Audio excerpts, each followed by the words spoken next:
My name is Maria, and I'm turning 23 this year. By the way, I'm not married. My family has a proud and long history. I was an only child, sheltered but not spoiled. My father was strict, and I believe I've grown into a responsible and sincere person. About a year ago, I started dating a 27-year-old guy named Robert, who my friend introduced to me, saying he was handsome. I was considering marriage and was waiting for him to propose, but that moment never seemed to come. I always hoped he'd ask me to marry him soon. One day during our dates, I decided to gently probe him about proposing. I asked, "Okay, tell me about your dreams, Robert."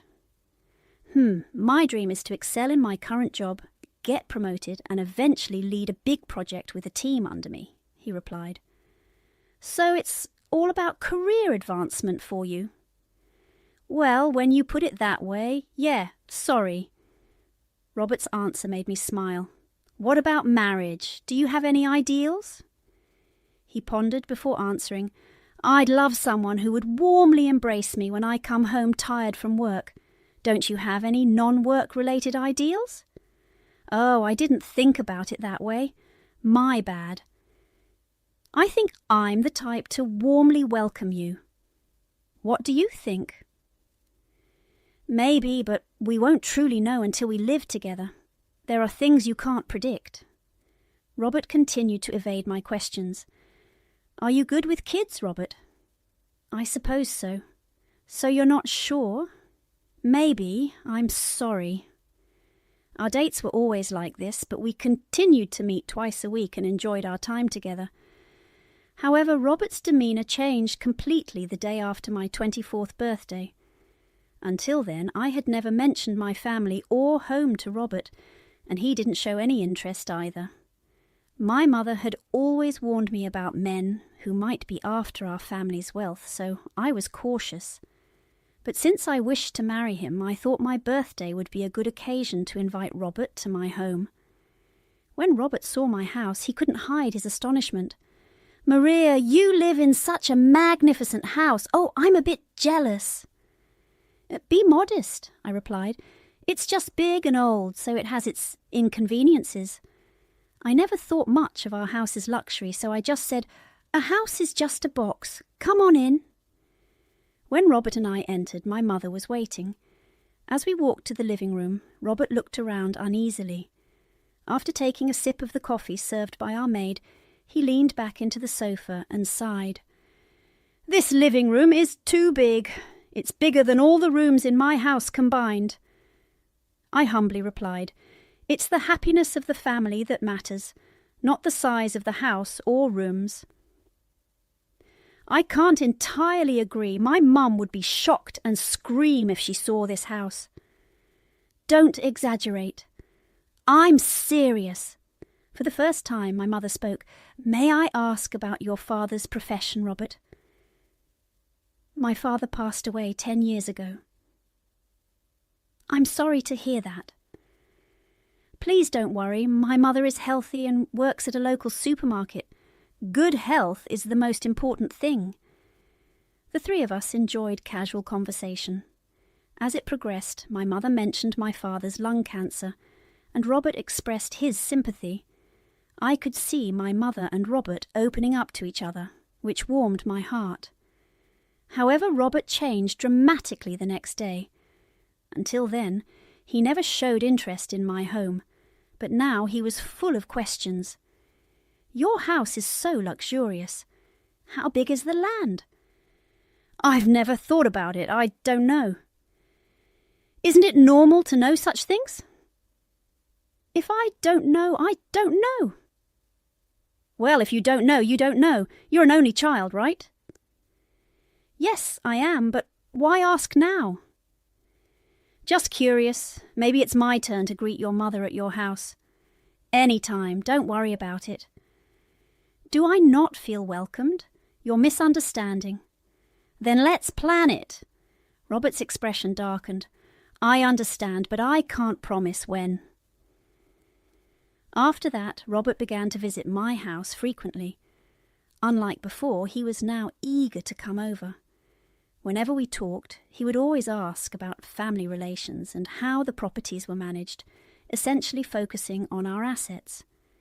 One day, feeling suspicious, I asked, "Why do you keep asking about those things?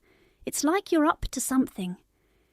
He looked startled for a moment, but quickly regained his composure, saying, "I was just curious. It's not like there's a reason." Although Robert's replies were always the same, I began to feel that he might be plotting something. After a while, with a wry smile, Robert suddenly suggested we live together, and I finally heard the long-awaited marriage proposal from him. Though I was undoubtedly happy, I replied, "Let's talk about it another time." When I got home, I immediately called my mother and told her about Robert's proposal. Rather than sounding joyful, my mother seemed worried. "Mum, is something wrong? You seem concerned." "Well, I got a call from Robert's mother and she was inquiring a lot about our property. I thought it was a bit unusual." "Robert's mother too?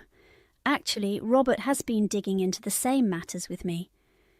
I wonder if there's an ulterior motive. It might be risky to accept the proposal immediately." "You might be right. Maybe I don't really know Robert." "Seems so." After ending the call with my mother, I called Robert. "Robert, I just told my mother about your marriage proposal. She was really happy for us." "Really? I'm so happy to hear that she's pleased." "But she told me to get proper permission from my father before answering, so I can't give you a reply now. Can you wait a bit?" He sounded disappointed and said, "Please don't make me wait too long." "I'll try not to." Feeling disheartened, Robert hung up the phone early. The next day, I promptly visited the hospital where my father was admitted to discuss the proposal. "How are you doing?" "I'm doing okay. Your mother mentioned it, but you wanted to discuss something with me, right?" "Actually, I'm wondering if I'd receive a marriage proposal and I wanted to talk and report it to you." "Oh, I trust the man you've chosen. Just be happy." "There's something that's been bothering me lately." "What's that?" "He's been persistently trying to gather information about our land and properties, like their location and who manages them." "That does sound unusual. You think so too, right? That's why I'm holding off on the marriage response." "That's fine. Answer when you're truly confident in him." "Thanks, Dad. I understand." "I promise I'll be discharged from the hospital before the day you wear your wedding dress." "That's reassuring to hear. Please get well soon." After that conversation with my father, I left the hospital. I never imagined that our conversation would be the last one I had with him. The week after visiting my father, I finally went to Robert's house. I had previously asked to visit, but he always came up with some excuse not to let me. However, this time he easily agreed, and I was able to go to his house. Robert had previously mentioned that his house was small, and indeed, compared to ours, it was a small and old-fashioned home. But to me that didn't really matter. As Robert and I passed through the entrance and proceeded inside, Robert's mother greeted us. "Nice to meet you. My name is Maria." "Pleased to meet you. Welcome, Maria. Robert often talks about you. Please make yourself at home today." Robert's mother warmly welcomed us and began to share stories from Robert's childhood. Just then, Robert went to the restroom. "Maria, what do you think of Robert?" I was taken aback, but after a brief pause I responded, "Yes, I feel he's very kind-hearted and trustworthy." "Then if he proposes, you'll say yes." I was surprised again and blurted out, "Yes, that's right." Immediately after saying that, I realized the weight of my words. Before I could correct myself, Robert returned, and his mother excitedly told him, "Robert, Maria said she'd accept your proposal." His face lit up as he said, "So you finally made up your mind. Thank you."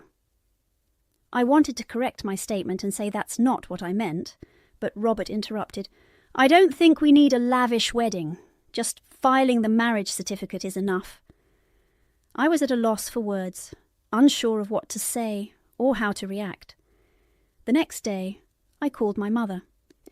Yesterday I went to Robert's house, and before I knew it, we were talking about getting married. Not a ceremony, just registering our marriage. "Is that so? But what do you truly feel?" "Dad once said that if I felt I could trust Robert, I should marry him. The truth is, I'm still undecided." "If you feel that way, you don't have to register the marriage." "Is it okay to do that?" "Don't worry, just don't submit the marriage registration to the office. But Robert will eventually find out." "Just tell him you've submitted the registration. There won't be an issue." "But won't that make me a liar? What if it causes problems later on?" "When you truly trust Robert, you can secretly register the marriage. No one will notice." "I see." I decided to follow my mother's advice and informed Robert the next day. "Robert, have you signed the marriage license?" He joyfully showed me his signature. My heart ached slightly, but I saw this as a step toward a happy future and suppressed my feelings. We started living in the apartment I had always lived in because Robert said his place was too small for both of us. Not long after, I received a call from my mother. My heart raced for some reason, and the ringtone seemed to scream, "Hurry, pick up!" I checked my phone and saw my mother's name. "What happened, Mum?" My voice quivered with anxiety. In between sobs, she said, "Your father collapsed suddenly and is now in the hospital." Her words faded into cries. Without a word, I rushed to my father's hospital room. When I entered, my mother was holding my father's body, tears streaming down her face. The doctor's words were, "He passed away a little while ago." Overwhelmed with grief, I hugged my cold father along with my mother. Everyone left the room. The next few days were filled with funeral preparations and paperwork. I was completely drained and lost my energy. I longed to hear my father's voice again, even if it was to scold me. One day, while I was in my father's room, my mother approached and told me, "Maria, your father left you an inheritance." Shocked, I couldn't find the words to respond. "What? An inheritance?" "It seems Dad mustered the last of his strength to write a will for you. It details your inheritance here." Tears streamed from my eyes at this revelation. "Actually, it's $2 million. Your father wanted to make sure you'd never be in need." With a trembling voice, I replied, "I don't know how to handle such a large sum." "It's okay for now. Let's deposit it in the bank, all right?" Receiving my father's inheritance, I suddenly became rich, but I was at a loss on how to use it. After a few days, once my emotions settled a bit, I returned to my apartment. Upon entering, I found Robert enjoying TV in the living room. "How are you feeling? Better?" "Thank you. I feel much better." Even though I was filled with sadness, I decided to put on a brave face and smile. Then, on a weekday afternoon a few days later, after I finished shopping and returned home, my mother-in-law was at my place, and Robert addressed me. "Transfer all the money you have to my mum's account right now." I was taken aback. "What are you talking about? I have no idea what you mean." "The money you have deposited in the bank." "Robert, how did you find out about my bank balance?" "Your bank account document was in our drawer, wasn't it? I checked it." I was shocked to discover Robert had gone through my bank document without asking. "Is that even allowed? Aren't we a couple? We should share everything." "That may be, but going through my stuff without permission, isn't that breaking some rules?" "What rules?" This conversation went on in circles. At that moment, I was certain that Robert was not fit to be my husband. The mother-in-law, who had been listening, chimed in, "There's never a good outcome when a wife has money." That was the last straw for me. "Wait, I'm not even married yet." "What?" "That's right, we're not officially married." Don't be stupid. Didn't you sign the marriage registration? Did you submit our marriage registration to the city office, Robert? I didn't submit it, but I gave the filled-out form to you, Maria, didn't I? Yes, you did, but I haven't submitted it yet, so we're not legally married. Robert was so shocked that he sat down hard. Maria, you're full of surprises. It's not like I tricked both of you. I just haven't submitted the marriage registration. Isn't going through my bank account without permission worse? Anyway, let's register our marriage immediately. I need to think about it. Maria, please. Why do I have to deposit money into your mother's account? I'm not convinced. Actually, I have a huge debt. That's why I wanted to ask for your help, sweetheart. Stop calling me sweetheart like that. Why do I have to help you? Because I thought if you became my wife, you'd help me out. That's so selfish, unbelievable. Please help me, Maria. Why did you get into debt? There's a lot to it. It's okay, Mum, I'll tell her. I was actually married before, and during the marriage I lost a large amount of money on the stock market. Due to this trouble, I divorced my ex-wife. Anyway, she was arrogant and self-centered. Just by having an affair with another woman, she blamed me one-sidedly.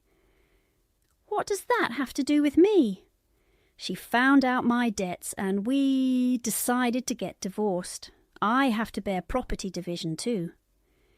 Even if we get married, I won't pay a cent of that money. Do you still want to marry me?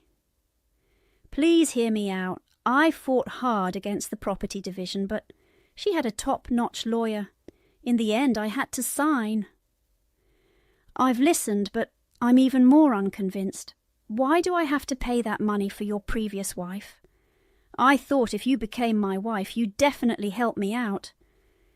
Even if we get married, I won't contribute any money. With tears in his eyes, Robert said, Please be with me. Please marry him, his mother added. If you insist, shall I marry you? Hearing this, their faces seemed to brighten up. However, as I said before, even if we get married, I won't cover your debt, nor the property division. Is that still okay with you? Their faces darkened again, and this time Robert's mum said with tears in her eyes, Maria, won't you reconsider? You're our only hope. Your pleas won't change my mind. So even if I beg like this, you won't listen. No, before he passed away, my father wished for me to marry someone trustworthy. So you're saying I'm not trustworthy? Of course, I don't trust you. I have zero intention to believe in you right now. With a pained expression, Robert said, I see. I didn't think you'd be so heartless. Neither did I think you'd rely on my assets. At that moment, Robert's mum shouted at me with a frustrated face, Get out of this house right now! Madam, please don't say such things. This is my house. It's under my name. Robert, what's this about? Didn't I tell you? The one who needs to leave isn't me, but you. Never show up again. Got it, but I'll come to get my stuff later. I don't want to see your face, so please use a moving service. You really are an ice queen. It's actually a good thing that Robert didn't end up with you. Exactly as you say, I'm an ice queen. Now leave quickly. After such an exchange, they left my house with angry faces. Afterwards, I went back to my parents' house and told my mother everything. Really, he was like that. Good that you didn't marry him. Yes, thinking of using my father's inheritance for his debt and property division is the worst. You were not married this time, so it's all right. Now let's forget about it. Right, I'll find someone even better next time. You surely will. Several months later, there was a sudden call from Robert. You don't need anything from me anymore, do you? Well, yes, but can you lend me some money? Really? You're so thoughtless. Why should I lend you money? Just thought I'd ask. Never mind it, it's okay. Robert just said his piece and hung up. A few days later, I went to a shopping mall a little far away with a friend. The unexpected reunion happened when I was looking for the brand I wanted. In front of me, a man in slim work clothes and an older woman were doing garbage collection. I was distracted by clothes and accidentally bumped into the man, knocking over the garbage cart. In my panic, I looked at the man's face. To my surprise, it was Robert, and the woman collecting garbage next to him was his mother. "I'm sorry, I didn't notice." "No, it's my fault. Are you okay? Are you hurt?" Robert briefly looked at my face but didn't seem to recognize me at all. In a short time, Robert had become pale and emaciated. I worried he might be sick, but I convinced myself that he was someone I no longer had any connection with. He and his mother quickly picked up the fallen trash and walked towards the next corner. Their backs radiated both fatigue and despair.